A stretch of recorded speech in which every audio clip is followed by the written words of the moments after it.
গঠনের উদ্দেশ্য হচ্ছে এখানে দেশে এবং দেশের বাইরে থেকে বিভিন্ন চক্রান্ত হওয়ার সম্ভাবনা রয়েছে এবং আমাদের যে একটি জনবিপ্লব হয়েছে গণবিপ্লব হয়েছে সেটির বিপরীতে গিয়ে একটি প্রতি বিপ্লব ঘটানোর সম্ভাবনা রয়েছে।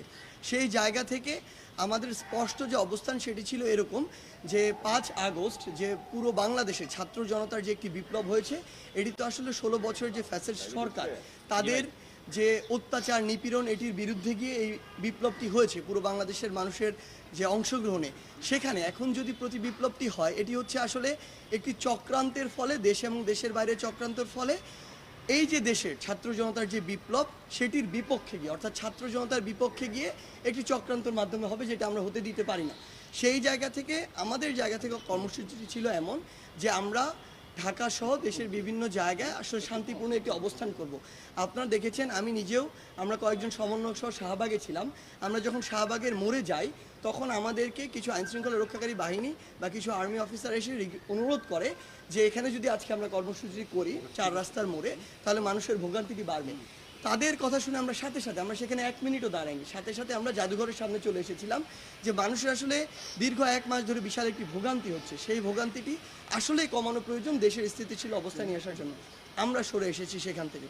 কিন্তু আমরা আমাদের জায়গা থেকে এটি লক্ষ্য করেছি যে ধানমন্ডি 32 ঢাকার বিভিন্ন স্থানে এমন অনেক অনাকাঙ্ক্ষিত ঘটনা হয়েছে যেগুলো আমাদের এই গণঅভ্যুত্থানের স্পিরিটের সাথে যায় না। আমরা যে বাংলাদেশের প্রত্যাশা করি সেই যে বাংলাদেশের স্বপ্ন দেখি সেটির সাথে আমরা এটা কখনো যায় না। যেমন আমি কয়েকটি উদাহরণ দিই।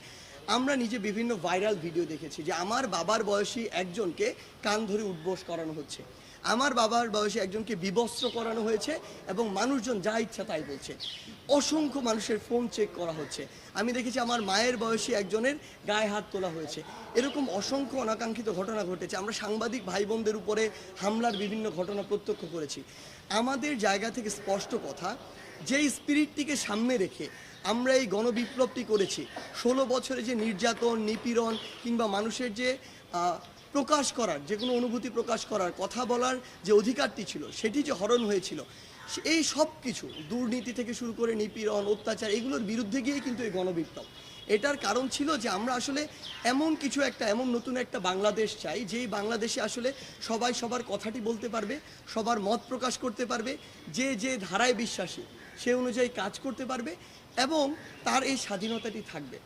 আমরা আওয়ামী লীগের সময় বিগত 16 বছরে যে বিষয়গুলো দেখেছি যে আপনি আওয়ামী লীগ ছাড়া অন্য যে কোনো দল যদি করতেন আপনাকে মামলা দিয়ে হয়রানি করা হয়েছে কিংবা আপনাকে একটি মিটিং করতে দেওয়া হয় নাই, আপনাকে জেলে কিংবা আদালতে চক্কর কাটতে হয়েছে।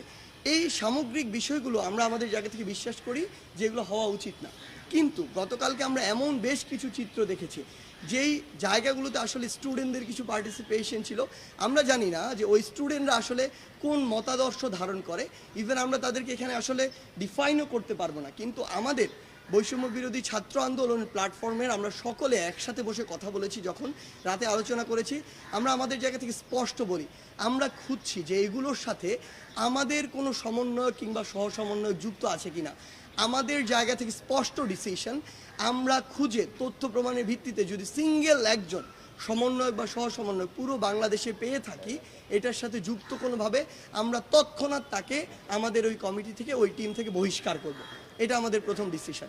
দ্বিতীয় ডিসিশন ওই জায়গাটিতে আমাদের যে এরকম কাউকে যদি আমরা পাই যেই ঘটনাগুলো অতিরঞ্জিত হয়েছে আসলে ওই ঘটনার সাথে সম্পৃক্ত এবং ভবিষ্যতে যদি এমন অতিরঞ্জিত কোনো ঘটনা হয় তাহলে এই রিলেটেড সকলকে আইনের মাধ্যমে, কারণ তারা মানবাধিকার লঙ্ঘন করেছে, তারা যে কাজটি করেছে মানে একজন মানুষকে বিবস্ত্র করা থেকে শুরু করে গায়ে হাত তোলা, এগুলো কোনো দিন আইনসঙ্গত নয়।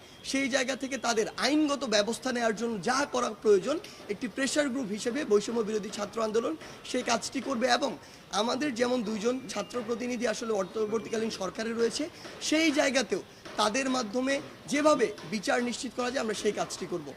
আরেকটি আমাদের অবস্থান আমরা স্পষ্ট করি, আমরা আমাদের জায়গা থেকে এটি বিশ্বাস করি বাংলাদেশে বিভিন্ন ধরনের রাজনৈতিক আদর্শের দল থাকতে পারে।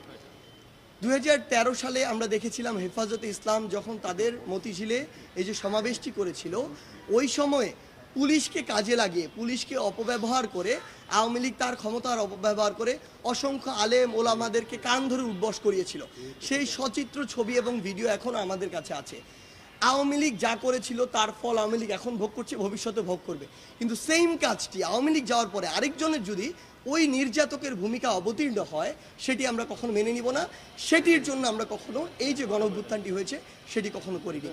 আমাদের জায়গা থেকে স্পষ্ট বার্তা, ওই 15ই আগস্টে ওই ধানমন্ডি 32-এ কেউ যদি আসলে তার শক্তি পালন করতে চায়, একটি ফুল দিতে যেতে চায়, আমরা তাকে আমাদের জায়গা থেকে বাধা দিতে পারি না।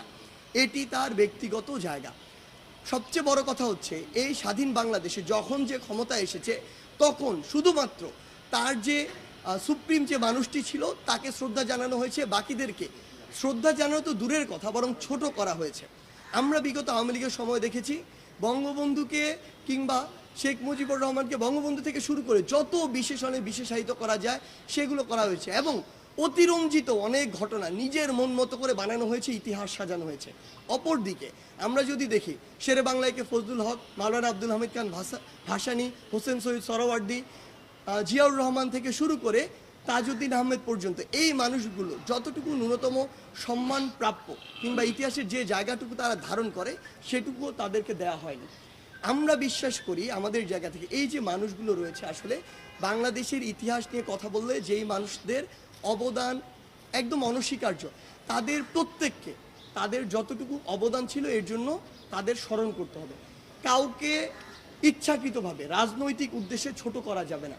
আমরা যতটুকু জিয়াউর রহমান যতটুকু সম্মান প্রাপ্য তাদেরকেও আমাদের ততটুকু সম্মান দিতে হবে। একইভাবে শেখ মুজিবুর রহমান যতটুকু সম্মান তার প্রাপ্য তাকেও ততটুকু সম্মান দিতে হবে। তার যেই কাজগুলো সমালোচনা যোগ্য আপনি সমালোচনা করেন, এটা নিয়ে আমার বিন্দুমাত্র আপত্তি নেই।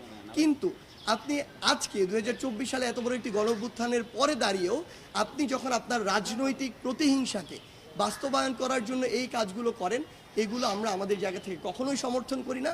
এবং আমরা মনে করি যে বাংলাদেশের জনগণের তাদের জায়গা থেকে সর্বোচ্চ প্রতিবাদটুকু করা উচিত, যে তারা এগুলো আজকে দাঁড়িয়ে কখনো এগুলো সমর্থন করে না এবং চায় না যারা এগুলো করবে তাদেরকে জনগণ বয়কট করার জন্য প্রস্তুত। ইভেন আমাদের মধ্যেও কেউ যদি এই কাজগুলো করে তাদেরকেও বয়কট করা হোক, কোনো সমস্যা নেই।